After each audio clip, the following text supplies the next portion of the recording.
¿Qué tal amigos? Bienvenidos a una nueva edición aquí, en una entrevista especial de la revista Economía. Nos encontramos justamente ya en la recta electoral. Hoy vamos a iniciar un programa especial con el candidato, precandidato por el partido del APRA, el Partido Aprista Peruano, el doctor Juan Carlos Sánchez Montes de Oca. Él es economista, docente universitario. Y en esta primera parte vamos a dialogar con él acerca de cómo ve como economista la situación de nuestro país y por supuesto el reinicio del APRA en estas elecciones que se avecinan del año 2026.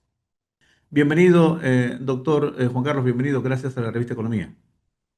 Muchas gracias a ti, Juan Carlos, y a la revista Economía por esta oportunidad. La verdad que es muy importante y más aún un medio especializado, donde hoy día requiere que los políticos realmente estén a la altura de las circunstancias, porque el Perú es un país muy rico, pero está pésimamente mal administrado, ¿no? Creo que con esta introducción comenzamos esta entrevista y creo que esto hay que mencionarlo, ¿no? Y es un país muy rico, pero que todos los años por ineficiencia, por corrupción, se pierden entre 22.000 a 26.000 millones de soles, ¿no? Y esto es realmente inaceptable, ¿no? En una situación como la que estamos viviendo en el Perú en estos momentos. Sí, justamente vamos a arrancar en su tema que creo que es su mayor fortaleza en la parte económica y por los estudios que usted tiene. ¿Cómo ve el panorama económico en los actuales momentos víspera a estas candidaturas presidenciales? Bueno, el Perú tiene una característica, es un país sumamente rico, ¿no? Como lo dije al comienzo, pero pésimamente mal administrado. Estamos en una situación donde, por suerte para el país, el ruido político no afecta a la economía, ¿no? Que es un caso muy peculiar en el caso peruano, a diferencia de otros países que siempre el aspecto político tiene una influencia notoria en la parte económica, ¿no? Acaban por cuerdas separadas y eso hace que el país pues esté más allá de las coyunturas políticas y siga funcionando la economía nacional, ¿no? Pero también es cierto que bajo esa lógica o esa perspectiva, en el Perú también impera el sistema de la informalidad. Yo lo denomino un sistema porque casi el 80% es informal en el país y eso hace pues que se haya convertido la informalidad en un sistema y eso trae también sus consecuencias, ¿no? Porque tenemos empleo, pero no es un empleo de calidad y eso también tiene sus consecuencias y hace que nos vivamos los ciudadanos del Perú dignamente, ¿no? Entonces son cuestiones que tenemos que corregir en el corto plazo. Si a ello sumamos la situación de crisis que estamos viviendo producto de la inseguridad, que es un tema que no se vivía en el Perú hace muchos años y que realmente tiene un impacto también en la economía nacional, según analistas y también por la propia experiencia de algunos gobiernos extranjeros que han combatido eficazmente la corrupción. Eso podría traer un incremento tan solo por efecto de combatir la corrupción y la delincuencia, de un incremento del 3% del PBI, ¿no? Que se puede generalizar a todos los países que puedan tener una política acertada en este campo, ¿no? Entonces, desde ese punto de vista, creo que la lucha frente a la delincuencia debe ser una de las prioridades, ¿no? Porque no solamente es acabar con este flagelo, sino que también tiene un impacto favorable desde el punto de vista económico, y eso haría que la economía peruana también pudiese crecer de manera significativa, porque es un 3% que contribuiría de manera significativa, ¿no? A que las condiciones de pobreza bajen en el país, ¿no? ¿Considera, doctor, que la crisis económica, vamos a decirlo paralelamente, porque como usted lo acaba de mencionar, desde el exterior se ven unas perspectivas muy distintas, mientras que los que vivimos aquí en Perú, pues vemos, palpamos lo que está pasando? ¿Considera que este declive de la economía viene arrastrándose de unos 10, 20 años atrás? ¿Considera que la política de gobierno, de los gobernantes, mejor dicho, no ha sabido conocer un poco nuestra realidad? Bueno, yo creo que los gobernantes en los últimos 20 años han sido totalmente ineficaces, ineficientes y se han dejado, el Perú ha crecido por inercia, ¿no? Producto de un crecimiento de la economía mundial y eso ha traído que se incremente el nivel de exportaciones, también el nivel de importaciones, porque eso es importante también mencionar en el Perú que a veces no se habla o que siempre se ha mencionado que es mejor tener una balanza comercial favorable, pero cuando se analiza las importaciones en el Perú, un gran componente son bienes de capital, ¿no? Y eso también genera desarrollo en el país, ¿no?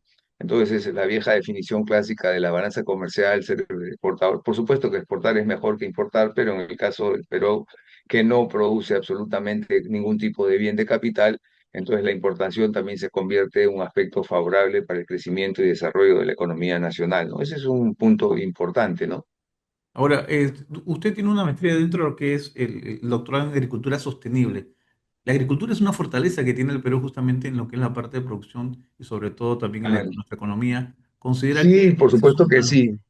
Yo tengo una maestría en agronegocios y estoy terminando, ya terminé, solamente me falta un curso, doctorado en agricultura sustentable, que, bueno, lamentablemente ese curso se dicta el año 2026, así que estamos en cola esperando para acabar el doctorado en agricultura sustentable y no podemos hacer absolutamente nada porque esto termina, el curso lo dictan en el año 2026. Entonces, bueno, la agricultura es como otra actividad importante en el país, ¿no? Y obviamente tenemos que saber diferenciar que hay varios tipos de agricultura. No se puede generalizar un tipo de agricultura porque es muy diferente la agricultura de exportación, la agricultura en la sierra y la agricultura en la selva. En algunos casos tenemos agricultura de subsistencia, ¿no? Entonces tenemos que tener políticas diferenciadas para los diferentes tipos de agricultura, ¿no? Por ejemplo, la agricultura de exportación tiene sus propios mecanismos, sus propios mercados de financiamiento, es mucho más fácil, ¿no?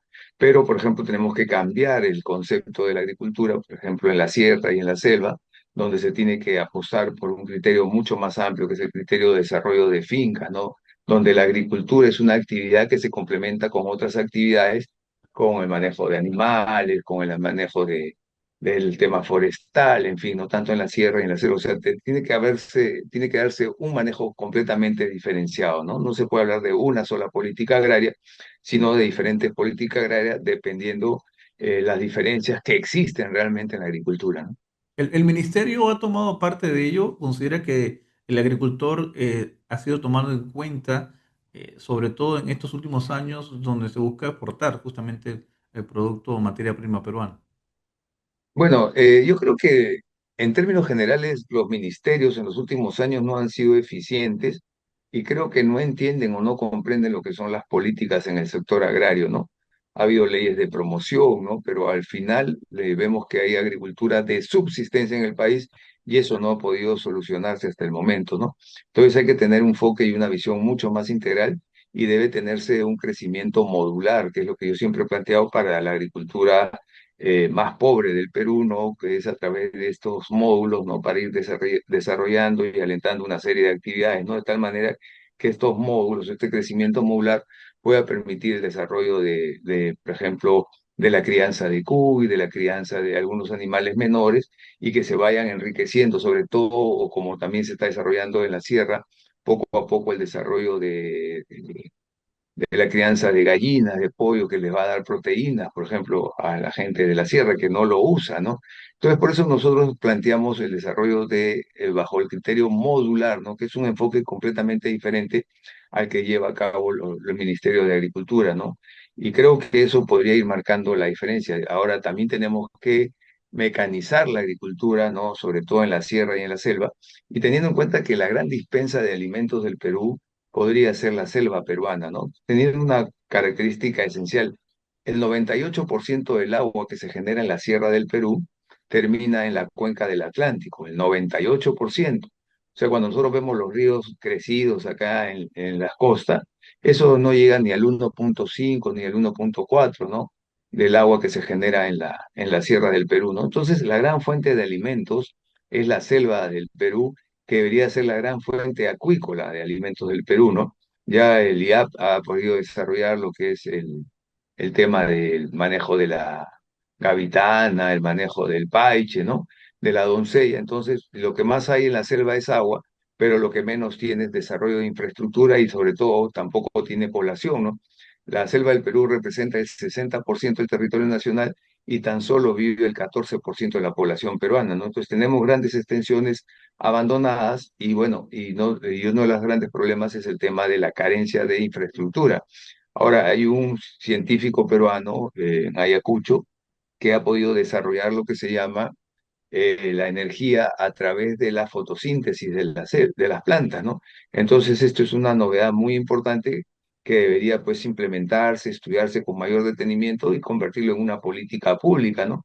porque esto ya es un avance significativo y permitiría, ¿no?, que la selva del Perú podría tener su propia energía y habría que desarrollar infraestructura, ¿no? Recién se está haciendo una carretera de 213 kilómetros que va a unir a Amazonas, la región Amazonas, con la ciudad de Iquitos, ¿no? Eso, por ejemplo, va a ser importante porque va a haber por fin, Iquitos va a estar interconectado, entonces se amplía o se puede ampliar de manera importante lo que es la frontera agrícola en la zona de la selva, ¿no? Que es un tema que está totalmente descuidado en el Perú y como lo dije anteriormente, podría ser la gran fuente de alimentos del Perú. Doctor, para terminar el tema de la agricultura, hay un tema que siempre resalta y es la protesta justamente de los agricultores con respecto al precio, al producto desde la raíz, como se dice, de la cosecha. ¿Qué pasa con ese eslabón, ese camino, ese tránsito desde la cosecha a la mesa? Ahí hay un Bueno, detalle. es que también Sí, adelante. como tú dices, es un tema importante, ¿no? Y es un tema que implica muchos aspectos, ¿no? También es importante también diferenciar qué tipo de agricultura y de dónde viene esa agricultura, ¿no? Entonces, ¿qué pasa en el Perú? Lamentablemente no existen mecanismos de financiamiento eficientes en el sector agrario, ¿no? Entonces, muchas veces los agricultores se ven limitados, ¿no?, por el tema del financiamiento y quienes los financian o los habilitan son los comerciantes, ¿no? Entonces, de alguna manera, las producciones ya están vendidas, ¿no?, a estos comerciantes y obviamente que le fijan el precio, ¿no? En el caso del Perú no tenemos un banco agrario, tenemos un banco agrario de nombre, pero es un banco agrario que tiene muchas limitaciones porque cuando se constituyó el Banco de Agrario en el Perú, la condición fue que ese banco no podía captar ahorros, ¿no? Por lo tanto, es un banco muy, muy, muy pobre y la banca comercial se está orientada básicamente al sector agroexportación, ¿no? Entonces, un sector que no tiene recursos financieros, que no tiene capital para trabajar, entonces pasa esto, lo que tú has mencionado, y si a ello le sumas que en el país no se planea o no se planifica la producción, entonces eso hace también que el agricultor, cuando tiene buenos precios, ya está supeditado por estos habilitadores y también se da el caso que como no hay una planificación agraria, muchas veces siembran productos y consiguen un precio por debajo del mercado. ¿Por qué? Porque se genera una abundancia de productos, ¿no? Entonces, los países tienen que aprender a planear su producción, cosa que no te convierte ni en comunista ni nada por el estilo. Cualquier país y cualquier empresa planea su producción y eso haría que la agricultura sería mucho más eficiente en el país, ¿no? Entonces, en términos reales, hay muchas aristas, ¿no?, en las cadenas de comercialización, en las cadenas de valor, como se le quiera llamar, ¿no? Porque el agricultor debería llevar hasta el consumidor final, ¿no? Pero por estas circunstancias, muchas veces el agricultor no llega al consumidor final, ¿no? Y muchas veces los que obtienen mayor rentabilidad no son los agricultores, sino el que se encarga de la comercialización, ¿no? Los intermediarios, o en muchos casos también se da que el comercializador último es el que obtiene mayores beneficios, ¿no? Sí, Entonces, correcto. eso se llama ir avanzando en la cadena productiva, ¿no? En la cadena de valor, como lo quieran llamar. Sí. Bien, vamos a pasar ahora, doctor, al área política. Un partido de repente caído hace muchos años después de de la muerte de su gran líder, Alan García, y dentro de una estructura de trabajo donde su fortaleza siempre ha sido el norte del país. ¿Cómo toma la bandera LAPRA usted como precandidato y sobre todo en estos tiempos donde el peruano está buscando un cambio, una transformación? En situ, vamos a decir, al momento, justamente en esta crisis económica y social que vive nuestro país. Bueno, yo creo que el partido ha sido corresponsable de su caída, ¿no? De su poca aceptación de parte de la población, porque en los últimos años se perdió la línea primigenia del Partido Aprista Peruano, que era la línea de Víctor Raúl Laya de la Torre, ¿no? Eso hay que mencionarlo y clarificarlo, ¿no? El APRA se convirtió en un partido sumamente conservador, un partido, sí, tradicional, si se quiere, ¿no? Y obviamente también cambió su postura en cuestión, en términos de defensa de los intereses nacionales, ¿no? Antes el Partido Aprista era un partido que estaba claramente identificado con los intereses de las mayorías nacionales, y en los últimos tiempos el partido se ha vuelto un partido lamentablemente conservador, ¿no? No se pronuncia sobre el acontecer diario, no ha sacado pronunciamientos sobre el sector informal, no ha sacado pronunciamientos sobre las diferentes injusticias que se dan en el país, ¿no? Eso ha hecho que el partido cada vez se aleje de la población y no vean al APRA o al partido aprista como un instrumento de transformación, de cambio, y lo vean como un partido ultra súper conservador, ¿no? Y eso es lo que ha hecho que el partido cada vez tenga menor gente, ¿no? Vamos a decirlo así. Y te pongo un ejemplo, ¿no? Nosotros cuando el APRA insurge, en la década del siglo pasado, en el siglo XX, ¿no? Es importante mencionar, ¿no?, que el partido como Alianza Popular, como Movimiento Continental, se crea en el año de 1924 con su programa máximo, y en el año 1931 se crea el programa mínimo que decantó todo lo que es el accionar y modernización del Estado peruano. Eh, y ahí teníamos una postura y una posición claramente definida de defensa de los intereses de las mayorías nacionales, ¿no? En los últimos tiempos, el partido aprista no se ha pronunciado sobre nada, sobre absolutamente nada, y entonces eso ha hecho que nos alejemos, ¿no?, de los ciudadanos del país, ¿no? Entonces el partido tiene que cambiar su postura, tiene que tener una postura totalmente reivindicativa, ¿no? Y en algunos medios de comunicación, al APRA, nosotros hemos crecido un partido que se denominaba Partido Democrático, Partido Revolucionario, Partido Antiimperialista, partido que realmente está apostando por la transformación del país, y en los últimos tiempos en algunos medios de comunicación y en algunas fuentes digitales lo presentan al partido aprista como un partido conservador de derecha, ¿no? Entonces, y eso es responsabilidad de quienes han estado conduciendo y dirigiendo al partido en los últimos años. Y si no cambiamos esa posición o esa postura, lo que vamos a hacer es seguir alejados de la población, ¿no? ¿Cuál es la dinámica que viene usted como precandidato, doctor Sánchez? Bueno, ¿Cuál es el cambio o busca la forma en que los simpatizantes vean un APRA renovado, un APRA transformado, cuando hablamos ya de personas de 40, 50 años en adelante que vieron en sí un partido fortalecido en el país? no, lo que tú dices es muy cierto, ¿no? El partido es un partido que realmente se ha un poco alejado de la población, ¿no?